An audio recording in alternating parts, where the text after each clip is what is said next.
അടുത്ത ഒരു 50 വർഷക്കാലത്തേക്ക് നമ്മൾ ഏറ്റവും വലിയ ഉപാസനാ ദേവത ഭാരത മാതാവാകട്ടെ എന്നാണ് പാരതന്ത്ര്യത്തിന്റെ വലിയ ചങ്ങലക്കെട്ടുകൾ പെട്ടുകിടന്നിരുന്ന ഒരു ജനതയോട് വിവേകാനന്ദ സ്വാമികളാണ്. കുടുംബം നന്നാവണമെങ്കിൽ വ്യക്തികൾ നന്നാവണം. വ്യക്തികൾ നന്നായാലേ നമുക്ക് കുടുംബത്തിനെ സംരക്ഷിക്കാൻ സാധിക്കുന്നത്. അതുകൊണ്ടാണ് ഞങ്ങളുടെ ശിശുപാടി ഞങ്ങളുടെ ഹൃദയമാണ്. ആർക്കും നല്ലത് വേണ്ട, അങ്ങനെയാണ് ഇന്നത്തെ ജീവിതത്തിന്റെ പോയി. അത് മാത്രം ശരിയല്ല. സ്വാർത്ഥ സേവനം ആത്മാർത്ഥമായിട്ട് കാണിച്ചു തോന്നും. ആ സേവനം എന്ന് പറയുന്നത് എന്താണ്? സമൂഹത്തിന്റെ, രാജ്യത്തിന്റെ പുരോഗതി. നമോ നാരായണായ. സംപൂജ്യ വിവേകാനന്ദ സ്വാമികളെ, ശ്രീരാമകൃഷ്ണ പരമഹംസ ഗുരുദേവനെ മനസ്സാ ഗുരുസാന്നിധ്യമായി വരിച്ചുകൊണ്ട് ഭാരതത്തിലെമ്പാടും വിവേകാനന്ദ സ്വാമികൾ ഭാരതീയ ജനതയ്ക്ക് പകർന്നു നൽകിയ കരുത്തിന് ആധുനിക കാലത്ത് പ്രസരിപ്പിക്കുന്നതിന് നേതൃത്വം നൽകിയ അമ്മയാണ് ഭാരതത്തിലെ മുഴുവൻ ആധ്യാത്മിക സാധകരും ദീദി എന്നുള്ള ഒരു സംബോധനയിലൂടെ അറിയുന്ന ലക്ഷ്മികുമാരി അമ്മയുടെ ദീർഘകാലമായിട്ടുള്ളൊരു സാധനാ സപര്യ കന്യാകുമാരിയിലെ വിവേകാനന്ദ കേന്ദ്രത്തിൻ്റെ അധ്യക്ഷ എന്നുള്ള നിലയിലായിരുന്നു. വിവേകാനന്ദ സ്വാമികൾ നടത്തിയ ഭാരത പരിക്രമണം സമകാലികരായിട്ടുള്ള യുവജനങ്ങളെ ഏകോപിപ്പിച്ചുകൊണ്ട് ഭാരതത്തിലെ വിവേകാനന്ദ സ്വാമികളുടെ പാദമുദ്ര പതിഞ്ഞു കിടക്കുന്ന ഓരോ പവിത്ര ഭൂമികളും സ്പർശിച്ചുകൊണ്ട് ആ ചൈതന്യത്തെ പുതിയ തലമുറയ്ക്ക് വേണ്ടി തൊട്ടുണർത്തിക്കൊണ്ട് അമ്മ നടത്തിയ യാത്ര ഭാരതത്തിൻ്റെ സംസ്കൃതിയിലെ ഒരു നിർണായകമായിട്ടുള്ള ഏടാണ്. അങ്ങനെ ആ ദീർഘമായിട്ടുള്ള സൗകര്യ അതിൻ്റെ തുടർച്ചയായിട്ട് കൊടുങ്ങല്ലൂർ വിവേകാനന്ദ കേന്ദ്രം കേന്ദ്രീകരിച്ചുകൊണ്ട് ഇപ്പോഴും ആ ഒരു സാധനാപഥത്തിൽ ജനങ്ങളെ ഉണർത്തുന്നതിന് ഓരോ വീടുകളിലും ആധ്യാത്മികതയുടെ സന്ദേശം എത്തിക്കുന്ന തരത്തിൽ വരെ പ്രവർത്തിക്കുന്ന അമ്മയുടെ നവതി ആണ്. നവതി കേരളത്തിലെ എന്നല്ല, ഇന്ത്യയിലെ തന്നെ എല്ലാ ധർമ്മ സേവകരും ധർമ്മസേനാനികളും ഒക്കെ ഒരുമിച്ച് ചേർന്ന് വലിയ രീതിയിൽ പല സ്ഥലങ്ങളിൽ പല പരിപാടികളിലായി ആഘോഷിച്ചു കൊണ്ടിരിക്കുകയാണ്. അമ്മയുടെ ജീവിതം നമുക്കെല്ലാവർക്കും വലിയ പ്രചോദനവും അനുഗ്രഹവുമാണ്.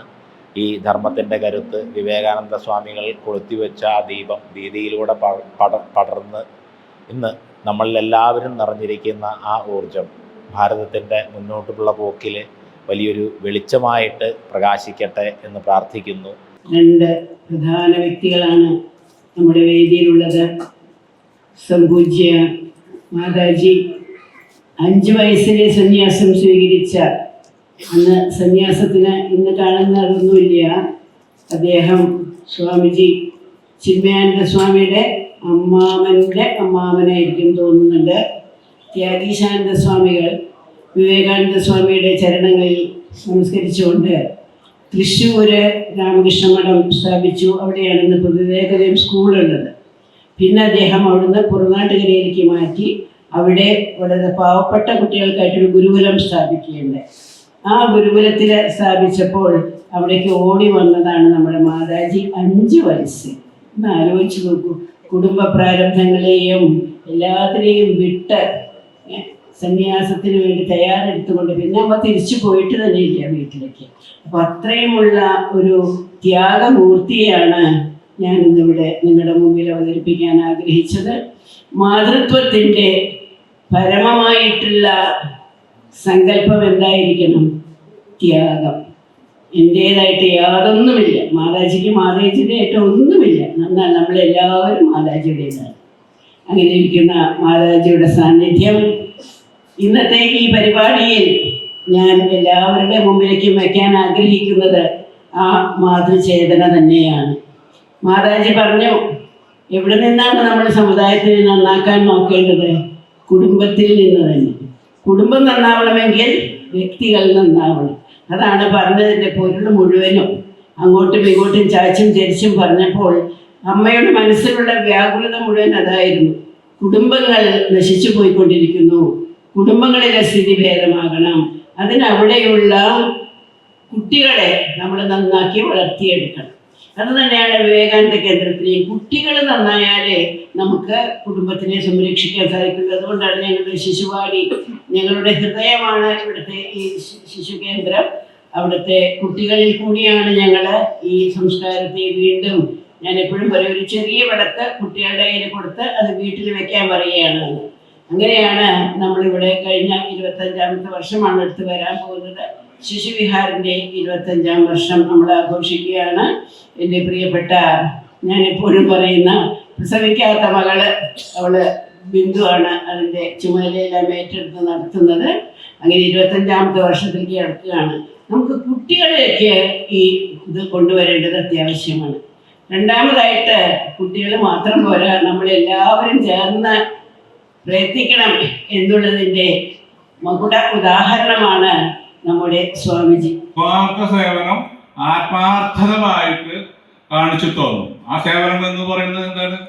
സമൂഹത്തിന്റെ, രാജ്യത്തിന്റെ പുരോഗതി അല്ലേ? ഇന്നിപ്പോ നമുക്കറിയാം നമ്മുടെ രാജ്യത്തിന്റെ പുരോഗതി നമ്മുടെ ഇന്നത്തെ പ്രധാനമന്ത്രിയിലൂടെയും മറ്റുള്ളവരിലൂടെയും അതൊക്കെ നേരെ വഴിക്ക് നയിച്ചു കൊണ്ടുപോകാനായിട്ട് യോഗങ്ങളിലൂടെ എല്ലാ കാര്യങ്ങളും കഴിയുന്നുണ്ട്. ഒരു കാലഘട്ടത്തിൽ നിന്നല്ലായിരുന്ന കാലഘട്ടത്തിൽ ദീദി എല്ലാവിധ നിർദ്ദേശങ്ങളും ഉപദേശങ്ങളും സനാതന ധർമ്മത്തിൻ്റെതായിട്ടുള്ള വഴിയിലൂടെ നമ്മളെ നയിച്ചിട്ടുള്ള ആ ദീദി. എല്ലാവർക്കും എൻ്റെ പ്രാർത്ഥന. ഞാൻ ആദ്യമായിട്ടാണ് ഇങ്ങനത്തെ വലിയൊരു മീറ്റിങ്ങിൽ അറ്റൻഡ് ചെയ്തിട്ടുണ്ട്. അതും ലക്ഷ്മികുമാരി അവിടെ ഉണ്ടായിരുന്നു കുറേ കാലം എൻ്റെ കൂടെ. ആ ലക്ഷ്മികുമാരിയുടെ ആഗ്രഹമനുസരിച്ചാണ് ഞാനിവിടെ എല്ലാവരോടും ഒരു വാക്ക് പറയാൻ തീരുമാനിച്ചത്. ലക്ഷ്മികുമാരി അവിടെ വന്ന പിന്നെ ഞങ്ങളുടെ സ്കൂളിൽ 10ാം ക്ലാസ് വരെ ഉണ്ടായിരുന്നു. പക്ഷെ അവിടുന്ന് കുറച്ച് കഴിയുമ്പോൾ കുമാരി ഹൈസ്കൂളൊക്കെ പഠിക്കാൻ അവരുടെ നാട്ടിൽ തന്നെ പോയി, പിന്നെ പുറമേ പോയി. അങ്ങനെ അവിടെ പുറമേ പഠിച്ചുകൊണ്ടിരിക്കുമ്പോഴാണ് സ്വാമിജിയുടെ ഈ വിവരങ്ങളൊക്കെ അറിയുന്നത്. അങ്ങനെയാണ് അവിടുന്ന് രാമകൃഷ്ണ മഠത്തിൽ കൂടുതൽ ഇതായിപ്പോയി. അവിടുത്തെ പുസ്തകങ്ങളൊക്കെ വായിച്ചിട്ട് അങ്ങനെ സ്വാമിജിയുടെ അത് കണ്ടപ്പോൾ ലക്ഷ്മി വിചാരിക്ക് തോന്നി നമ്മുടെ എവിടെയൊക്കെ ഒന്ന് പരീക്ഷിക്കാൻ. അങ്ങനെ അവർ അവിടുത്തെ കുറേ കൂട്ടുകാരെ, അതായത് ഭക്തന്മാരൊക്കെ കൂട്ടി നമ്മുടെ ശാരദാമനിൽ കൊറനാട്ടുകാർ ആ രാജ്യം മുഴുവൻ അവർ കൊടുത്തു. ഞാനൊക്കെ അപ്പോൾ പഠിച്ചിട്ടുണ്ടായിരുന്നു. പഠിച്ചിട്ട് കഴിഞ്ഞിരിക്കുകയായിരുന്നു. പഠിക്കാത്ത വലിയ ഗുണമൊന്നുമില്ല കേട്ടോ. എന്നാലും 10 കഴിഞ്ഞ് പിന്നത്തെ ട്രെയിനിങ് കഴിഞ്ഞ് സ്കൂളിലൊക്കെ പോയി പഠിപ്പിച്ചൊക്കെ വന്നു. അങ്ങനെ അവിടെ തന്നെ നിന്നു. ഞാൻ ഒരിക്കലും പോയില്ല. എന്നെ കൊണ്ടുപോകാൻ പല ആൾക്കാരും വന്നു. ഞാൻ ആരും സമ്മതിച്ചില്ല. ഞാൻ വിളിക്കാൻ തീരുമാനിച്ചു. എൻ്റെ അടുത്ത് ആരും വരണ്ട പറഞ്ഞ് എല്ലാവരും പറഞ്ഞു. ലക്ഷ്മിമാരി അങ്ങനെയല്ലാണ് ഇത്. ഞങ്ങളുടെ കൽക്കട്ടയിൽ ലക്ഷ്മിമാരി പഠിച്ച് ജോലിയൊക്കെ ഉണ്ടായിരുന്നു. ആ ജോലി കിട്ടിയപ്പോൾ കൽക്കട്ടയിൽ എവിടെ കിട്ടിയ ജോലി ഉണ്ടായിരുന്നു. ആ ഡൽഹിയിൽ ഒരു ജോലി ഉണ്ടായിരുന്നു കുറേ കാലം. അപ്പം അവിടെ വെച്ച് രാമകൃഷ്ണ മഠത്തിൻ്റെ കാര്യങ്ങൾക്ക് കുറേശ്ശെ കാണും. അപ്പം ഈ നാട്ടിലുണ്ടായിരുന്ന ഒരു സ്വാമി അവിടെ ഉണ്ടായിരുന്നു, രംഗനാഥാനന്ദ സ്വാമി. അദ്ദേഹം വലിയ ബഹുമാനപ്പെടും. ഒറ്റയല്ല, എല്ലാവരും സഹോദരികളും സഹോദരമൊക്കെ ഉണ്ട്. എല്ലാവരും ആരും നിർത്തിയില്ല. തന്നെത്താൻ അവിടുന്ന് പഠിച്ചു കഴിഞ്ഞപ്പോൾ തന്നൊരു ബസ് വണ്ടി കയറി പഠിക്കപ്പെട്ടു മദ്രാസിൽ ആദ്യം ചെന്നത് മദ്രാസാണെന്ന് തോന്നുന്നു, ഇവിടെ അറിഞ്ഞുകൂടാ. അവിടെ താമസിച്ചുകൊണ്ടിരിക്കുമ്പോൾ അവിടുത്തെ ഒരു സ്വാമി അവിടെ എന്തൊക്കെയോ ഈ ഇതിനെപ്പറ്റി ഇങ്ങനെ സംസാരിക്കുന്നത് ഇതൊക്കെ സ്വാമി കേട്ടു. അപ്പം എവിടെയാണ് എന്താണെന്നൊക്കെ ആ സ്വാമി മുഖാന്തരം എല്ലാം പറഞ്ഞ് മനസ്സിലാക്കിയിട്ട് പിന്നെ അവിടെ നിന്ന് കൽക്കട്ടയിൽ പോയി അവിടെയും കുറേ ആൾക്കാരായിട്ട് സംസാരവും കാര്യങ്ങളൊക്കെ പറഞ്ഞു നടക്കലും ഇങ്ങനെ വേണം അങ്ങനെ വേണം എന്നൊക്കെ എല്ലാ ജനങ്ങളോടും പറഞ്ഞിരുന്നു. കുറേ ആൾക്കാരെ കൊണ്ട് നമ്മുടെ നാട്ടിൽ വന്നു. നമ്മുടെ നാട്ടിൽ മാത്രമല്ല, ആ കേരളം മുഴുവൻ വന്നു. ഇനിയും കുറച്ച് പോയി എന്ന് എനിക്ക് കൂടെ അറിഞ്ഞുകൂടാ. ഏതായാലും ലക്ഷ്മിമാരിയുടെ ആ ഒരു പ്രാർത്ഥന കൊണ്ട് അവിടെ കുറേ പേര് വന്ന് ചേർന്നിട്ടുണ്ടെന്ന് തോന്നുന്നു എനിക്ക്. അന്നത്തെ കാലത്ത് കുറേ ആൾക്കാരുണ്ടായിരുന്നു. ഇന്നത്തെ കാലത്ത് ആരും വേണ്ട ഒന്നും. ഇപ്പൊക്കെ തല്ലൂട്ടും അടിപിടി പോലീസാണ് ഇപ്പോൾ. ആർക്കാ വേണ്ടത്? ആർക്കും നല്ലത് വേണ്ട. എന്തെല്ലാം നടത്തുന്നുണ്ടാവും ഓരോരുത്തർ. ആക്കി നിർത്താം. അങ്ങനെയാണ് ഇന്നത്തെ ജീവിതത്തിൻ്റെ പോക്ക്. അത് മാത്രം ശരിയല്ല. ഈ സദസ്സിനെ അനുഗ്രഹിക്കുന്ന സംപൂജ്യരായ മാതാജിമാരുടെ പദാരവിന്ദങ്ങളിൽ നമോ നാരായണപൂർവകമായ പ്രണാമങ്ങൾ അർപ്പിക്കുന്നു. നമുക്കേവർക്കും പ്രചോദനമായി വിവേകാനന്ദ സ്വാമികൾ പകർന്നു തന്ന തപസ്സിൻ്റെ ജ്വലിക്കുന്ന പ്രതീകമായി ആ കർമ്മസാധന അനവരതം തുടരുന്ന ദീദിയുടെ ലക്ഷ്മികുമാരി അമ്മയുടെ പാദങ്ങളിൽ നമസ്കരിക്കുന്നു. എല്ലാ സജ്ജനങ്ങൾക്കും ഇവിടെ എത്തിച്ചേർന്ന എല്ലാവർക്കും നമസ്കാരം. ധന്യമായ ഈ നവതി ആഘോഷ ചടങ്ങുകൾ ഉദ്ഘാടനം ചെയ്തതായി പ്രഖ്യാപിക്കുന്നു.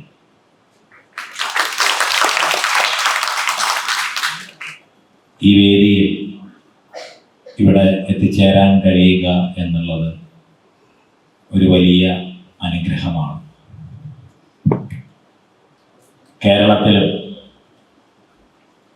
ഭാരതത്തിലെമ്പാടും തന്നെ ഇന്ന് ധാർമ്മിക രംഗത്ത് പ്രവർത്തിക്കുന്ന എല്ലാവർക്കും ഒരു പ്രചോദനമായ നിത്യസാന്നിധ്യമാണ് ലക്ഷ്മികുമാരി അമ്മ. വിവേകാനന്ദ സ്വാമികൾ ശ്രീരാമകൃഷ്ണദേവന്റെ അനുഗ്രഹത്തോടെ ഭാരതത്തിൻ്റെ ഓരോ ഗ്രാമങ്ങളിലെയും യുവാക്കളുടെ മനസ്സിലേക്ക് ഇളക്കിവിട്ട ധാർമ്മികതയുടെ ശക്തിയുടെ ഒരു കൊടുങ്കാറ്റ്. വിവേകാനന്ദ സ്വാമികളുടെ പ്രഭാഷണങ്ങളെല്ലാം പരിശോധിക്കുമ്പോൾ അതുവരെയുള്ള ആചാര്യ പരമ്പര നിർവഹിച്ചതുപോലെ ആധ്യാത്മിക ഗ്രന്ഥങ്ങളുടെ ഭാഷ്യങ്ങളുടെ പഠിപ്പിക്കലല്ല ചെയ്തത്. ഓരോ വേദിയിലും ഓരോ സാഹചര്യത്തിലും മുമ്പിലുള്ള അനേകരെ ശക്തമായൊരു രാഷ്ട്ര നിർമ്മിതിക്ക് പ്രാപ്തമാക്കുന്നതിന് നമ്മുടെ പൗരാണിക വാഗ്മയത്തിൽ നിന്നുള്ള ആശയങ്ങളുടെ കരുത്തിനെ എങ്ങനെ പ്രായോഗികമായി സന്നിവേശിപ്പിക്കാം എന്ന് പഠിപ്പിക്കുകയാണ് ചെയ്തത്. ആ പ്രഭാഷണങ്ങളൊക്കെ നമ്മുടെ വേദേതിഹാസങ്ങളിൽ നിന്നുള്ള അമൂല്യമായ ആശയങ്ങളുടെ പ്രകാശനമായിരുന്നു എന്നൊരിക്കലും അത് നേരെ അങ്ങനെ പറയുകയല്ല. ഓരോ സാഹചര്യത്തിലും ഈ ദേശത്തിൻ്റെ ധാർമ്മിക മനസ്സിന്, വിശിഷ്യ യുവത്വത്തിന് പ്രചോദിപ്പിച്ച് കർമ്മസജ്ജരാക്കുന്ന തരത്തിൽ പരാവർത്തനം ചെയ്ത് പകരുകയാണ് ചെയ്തത്.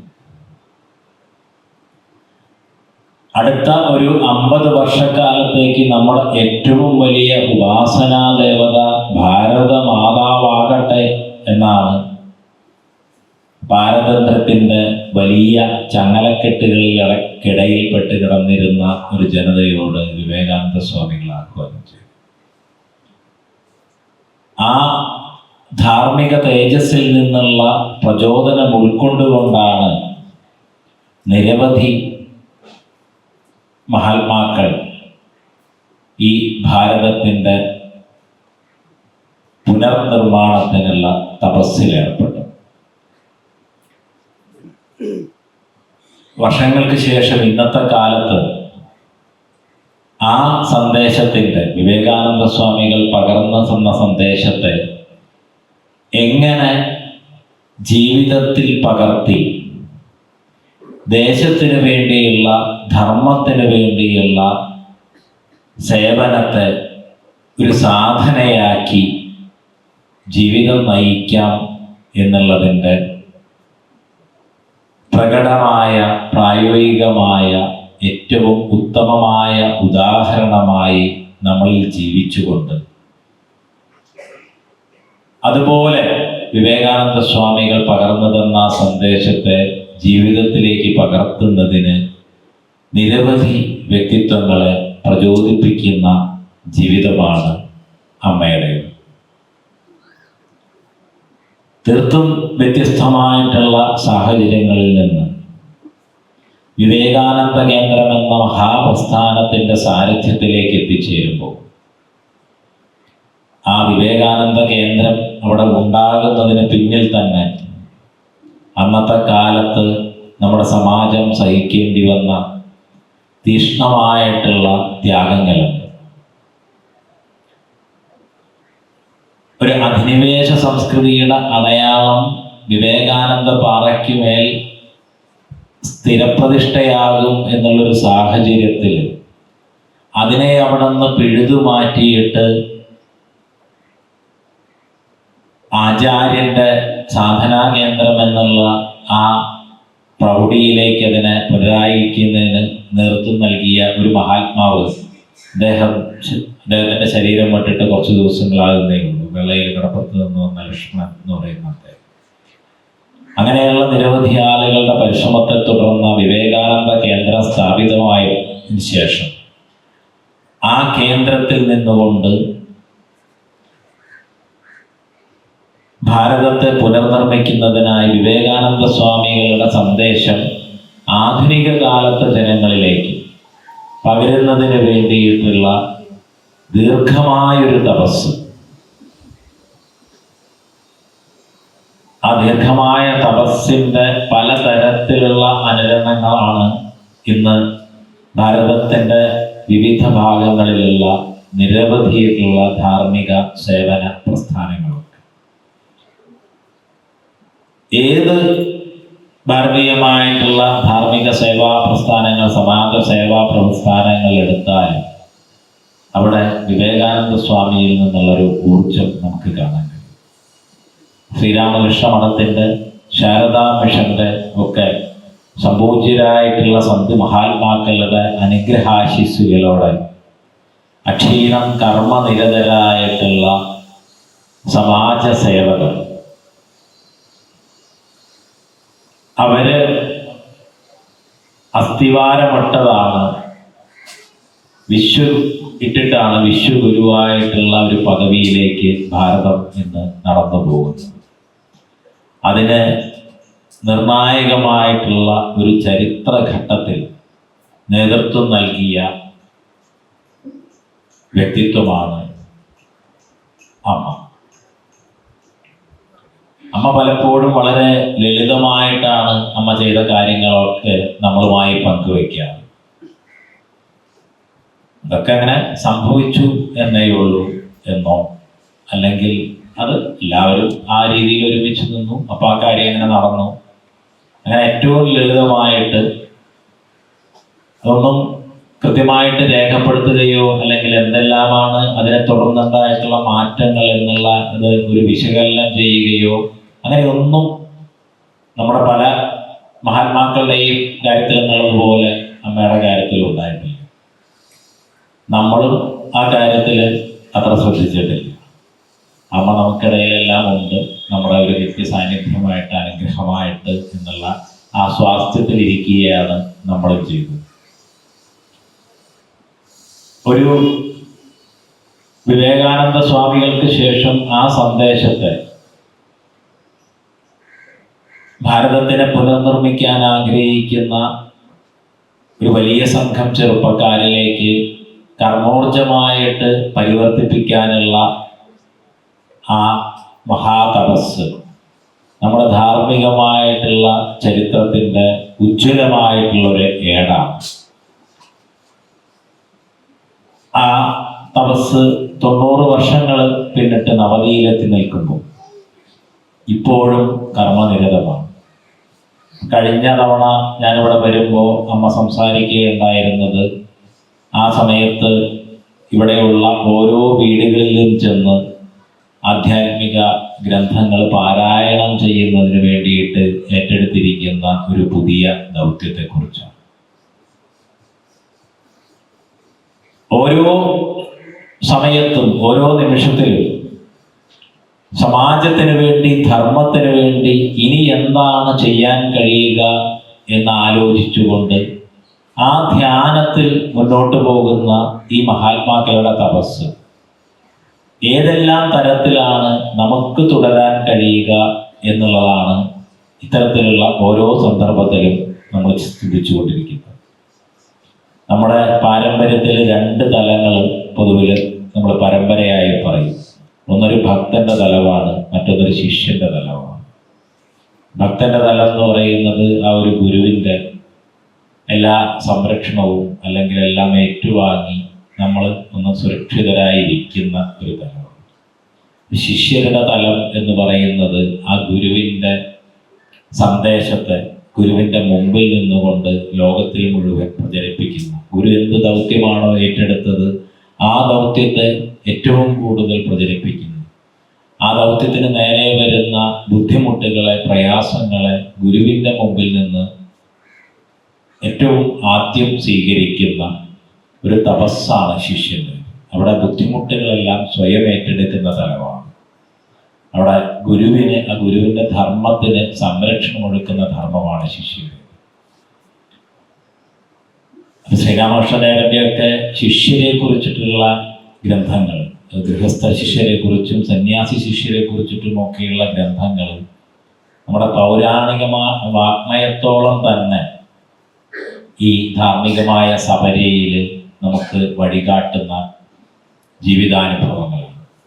അതുപോലെ എങ്ങനെയാണ് ആ ശിഷ്യധർമ്മം, ശ്രീരാമകൃഷ്ണദേവൻ്റെ, വിവേകാനന്ദ സ്വാമികളുടെ ശിഷ്യ എന്നുള്ള ശിഷ്യധർമ്മം അമ്മ ജീവിതത്തിൽ സ്വീകരിച്ചുകൊണ്ട് നമ്മളെ കാണിച്ചത്, അതിൻ്റെ സാർത്ഥകമായ തുടർച്ചകൾ നമ്മളിലൂടെ ഉണ്ടാക്കുന്നതിനുള്ള ഒരു പ്രതിജ്ഞ സ്വീകരിക്കേണ്ട സന്ദർഭമായി ഈ നവതി ആഘോഷങ്ങളെ നമുക്ക് സ്വീകരിക്കാമെന്നും നമ്മുടെ പൗരാണികമായ പ്രൗഢിയെ വീണ്ടെടുക്കുന്നതിനുള്ള ആ തപസ്സിന്, ആ സാധനയ്ക്ക് എല്ലാ അനുഗ്രഹങ്ങളും ഗുരുപരമ്പരയും ദേവതകളും ഏകട്ടെ എന്ന് പ്രാർത്ഥിച്ചുകൊണ്ട് ഭാരതത്തിലെ ഏറ്റവും പ്രാചീനമായ നാഗാസന്യാസി പരമ്പരയുടെ എല്ലാ ആശീസ്സുകളും ഇവിടെ എത്തിച്ചേർന്ന എല്ലാവർക്കുമായി അർപ്പിച്ചുകൊണ്ട് നിർത്തുന്നു.